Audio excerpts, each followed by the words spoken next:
Yo, what's going on, everybody? Welcome back to another video. So in this video, we're going to start talking about more technical aspects of trading and what really goes on in the markets and things that you're going to experience. So pretty much what we're going to be talking about in this video are liquidity grabs. Now, what we're going to cover in this lesson are stop hunts, liquidity grabs, which are pretty much the same things, and liquidity pools. Now, what is a liquidity pool or a pool of liquidity? Liquidity pools are levels where the bigger players make decisions and large amounts of orders hit the market at these levels. These levels are typically found at areas of supply and demand. This is why we see really big moves happen at these levels of supply and demand, and this is why we want to take trades at these levels of supply and demand. Now, there's going to be times where you may take a trade outside of a level of supply and demand, which is perfectly fine. Just know that you shouldn't really be looking to increase your lot size on that specific trade. The trades that you really want to, really increase your lot size, and I'm not talking about going crazy on with the risk, risking 10, 20%. But definitely when I'm taking a trade at a level of supply and demand, I'm typically pushing it a little bit more. I'm doing like a 3-4% risk at times. Example, right? This is a liquidity pool. So this is an area, right? Notice this box is kind of highlighted here, this gray one, right? Notice how price, every time it hit this level, it had a big move to the upside, and we had big rejection of this level here, right? This is what we call a liquidity pool. Now, what is a stop hunt? A stop hunt is when market makers try and force some market participants out of their positions by triggering a pool of stop losses. So basically, all a stop hunt is, it's literally exactly what it says. Us as retail traders, we place stop losses. So if the market hits our stop loss, we get out of our position and take a loss. A stop loss is to protect us from, taking big losses on our accounts, right? And market makers know that we have stop hunts, so they intend to hit our stop losses. It's not every single day that this is going to happen, but just know sometimes it may happen. For example, right, 1870.23 is a resistance level here on gold, right? So resistance starts around 1868 and ends around 1872. Notice price came all the way up to let's just say 1880 almost, before going down. Market participants, market makers know that since this is a major level of resistance, there's going to be people interested in selling at 1870, which is resistance. So notice how market makers push price up, and then price completely drops after that. What happened here? Pretty much all that happened was market makers took some of the retail traders out of their positions, or some of the market participants. They triggered a bunch of stop losses with this candlestick here, and then price completely dropped, where typically you would have made a good amount of profit off of this move. The market makers took you out of this move before it even happened, and this is going to happen when there's a big move that is anticipated. Now, the way to avoid this is doing one of two things. Is either you use a bigger stop loss, or you enter after the stop hunt. But the risk you take is not knowing when the stop hunt is going to happen, right? So let's go look for some more examples here. What I mean by this, right? So I'm going to use this marker here, right? And we're going to make this red. And I'm going to draw a zone, which is going to be green, right? Or whatever. Let's make it green here, right? So in green, I want to say probably right here, right? So in between these two areas, right? So whatever's in red is typically going to be where you're going to find stop losses. Whatever is in green are going to be a bunch of sell orders, right? And I'm going to put this here as well. I'm going to make this blue, right? So looking at the previous videos, we also learned about buy stops, where a bullish candlestick has to trigger the buy stop. So typically what's going to happen is that people are entering sells in this green box, meaning they're expecting the market to go down at this green box here, which this would not be a bad setup to actually take, right? So let's say I was going to go short there. I could look to even target right here, right? This definitely wouldn't be a bad setup to take, where we're looking to actually sell at a major level of resistance, which you'll learn, I mean, later on, right? But this is a level of resistance where typically you're going to find a bunch of people are taking sell orders. And above resistance, we have buy stops. Just in case resistance breaks, people are going to be triggered into buy orders, expecting the market to continue to trade higher. So market makers know, obviously, where people are looking to buy and where people are looking to sell. So the way market makers also make money is by pumping price up, right? Notice the pump started here, ended up here. So they pumped price all the way up, right? Triggering a lot of people's sell orders, triggering a lot of people's sell stop losses. So everybody, or the majority of people that sold, that got stuck in this stop hunt, got taken out of their sell positions.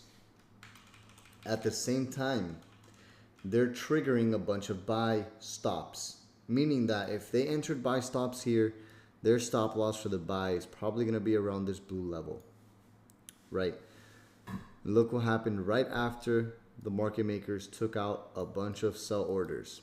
It came right back down, anticipating, or where the sell would have played out, and also stopping out the people who bought up here.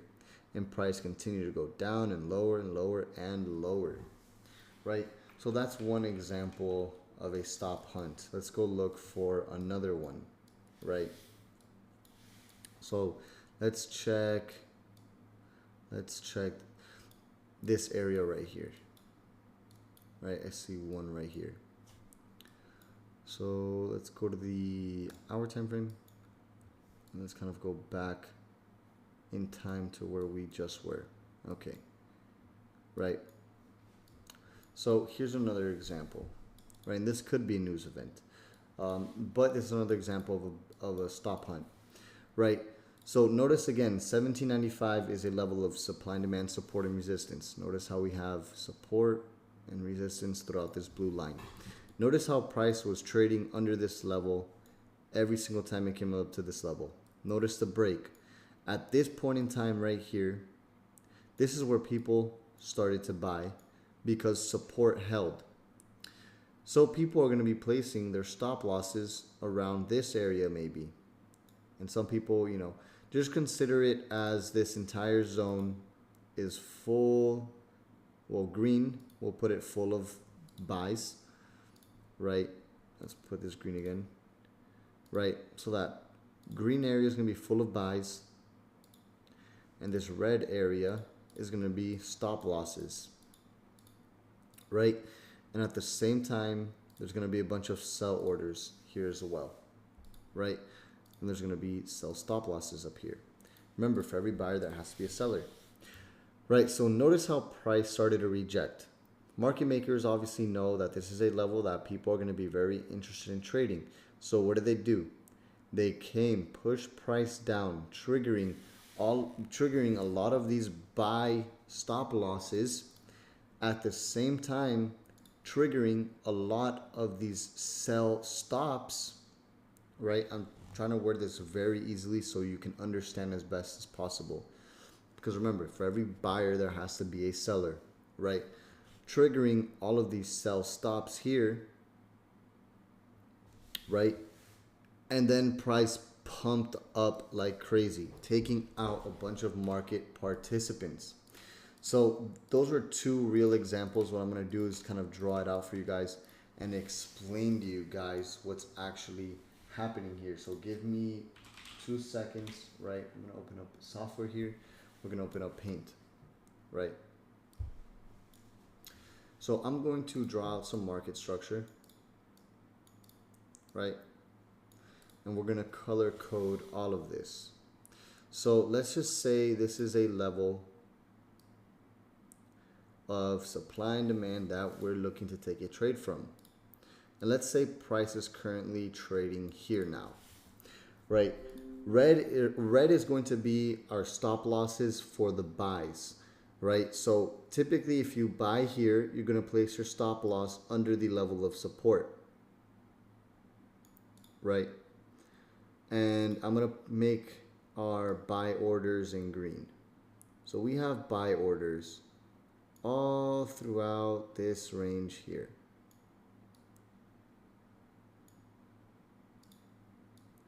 So we have buy orders all throughout this range here. So remember, there's two types of buy orders. We have buy limits, and we also have buy stops. At the same time, we have two types of sell orders, right? And we also have market execution, but we're talking about buy limits and buy stops. You know, I'll include it as well. Market execution. And then we have sell limit, and then sell stops. In this situation that is playing out right here, the only orders that are really going to be placed are buy limits, buy stops, and sell stops, along with market executions. In this situation, sell limits wouldn't be placed, right? But we know throughout this range, there are a bunch of stop losses for our buy orders, meaning that there's stop losses for the people who bought using market execution, there's stop losses for the people who have buy limits, and there's stop losses for the people who have buy stops, right? Now, typically in a situation with a liquidity grab, the only person that really wouldn't lose money in a stop loss hunt would be the buy stop. Because again, price has to be going up to trigger a buy stop. So in the situation where there's a liquidity grab, which again, liquidity grabs and stop loss hunts do not happen very often, right? But like I said, you know, I'm gonna make the buy stops in yellow. So we have buy stops up here. Obviously, there's pros and cons to using buy stops. Like, you're not always going to get the best entry. You may not always be avoiding a liquidity grab or a stop loss hunt because they don't happen very often. And personally, I just don't use buy stops or sell stops. And we're going to make the sell stops in blue, right? So let's just say there's sell stops here.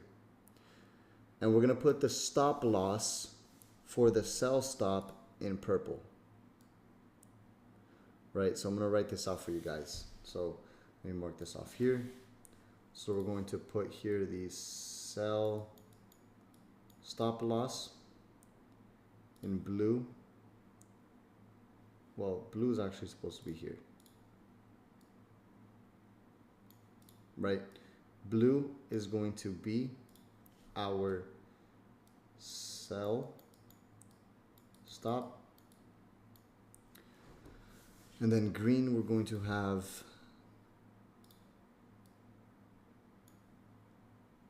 our buy orders. And then red is going to be our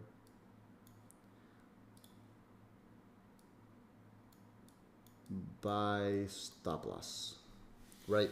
So what happens in a stop hunt is the market makers see all of these orders, right? They can't physically see the orders, but you see pools of liquidity and they know where the majority of people have their stop losses or the other market participants, right? So before price actually moves up, and again, stop hunts do not happen very often, so I don't want you guys to get discouraged and feel like you're always being manipulated. But again, the markets are here for us to make money, so we have to play as smart as possible. Does that mean everybody makes money trading? No, that's not exactly what it means, but there is a potential for us to make money. We just have to play it smart and manage our risk, right? Because remember, just because you get stopped out doesn't mean the trade still isn't valid. If you get stop loss hunted, right, and the trade is still valid, you can re-enter the position. Just adjust your stop loss to go under or above the stop loss hunt. There you go. That's a solution for you just in case you get stop hunted, right? So I don't want you guys to get discouraged. But anyways, right, let's say right before the market actually moves up, all market makers are going to do are pump price down and then pump it up. How do they do that? By entering a bunch of orders with a lot of volume. They're dumping millions and millions and millions of dollars into these orders to make millions and millions of dollars by taking people out of the market, right? So notice here, this red line is going to be current price action. Price went all the way down, activated the people for sells. So people are now in sells because they have sell stops. At the same time, they hit the buyer's stop loss. Then what happens is they start dumping money in the opposite direction and price starts going up, hitting the stop losses for the sellers, then activating these other buy orders. So now that they have millions and millions of dollars in a buy direction and now a bunch of more orders are flooding in because of the buy stops, the price typically has a big breakout to the upside. And that's exactly what happens when a stop hunt occurs. That's exactly what happened in this situation here.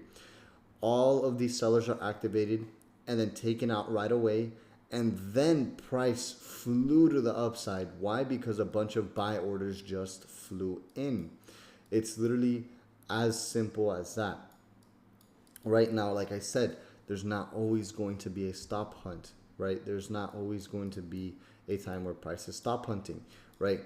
News. You definitely want to stay away from news because there's a bunch of stop loss hunts in news, right? For example, this is a live example here, right? I was in a sell on gold, right? My stop loss was literally up here above this high. I was short inside of this range around where these two candlesticks are. I decided to actually sell and I had another sell here. The news event hit and look what happened. My stop loss was triggered along with a bunch of other people's stop losses. Once price actually came back under my stop loss and started trading under the zone again is when I decided to sell again, with the stop loss being somewhere in this range here. And notice how price went down and finally in my favor. Was I right on the direction? Yes. Did I get stopped out? Yes, but I got back in, which made that loss back plus a little bit more. Does that mean you should always get back in on the trade? No. What I knew I was doing was risky and I had the potential to lose more, but I was willing to take that risk because I didn't take a big loss on the first position. And this is another perfect example of a stop hunt, right? So as you can see, right, this is another major level here. Notice how there was no stop hunt. So stop hunts don't always occur, but they do occur. They do happen. This is another example of a stop hunt right here, right? Because again, you know, a bunch of people are looking to take or are taking sell orders in this range up here while others are taking buy orders here, right? So just keep that in mind. I just want you guys to keep that in mind, right? There's not always going to be stop hunts, but they will happen and they will occur. I just want you guys to come to that realization. So hopefully you guys understand what stop hunts, liquidity pools are. They're not really a complicated subject, but it's definitely something I did want to cover. And I'll talk to you guys in the next section.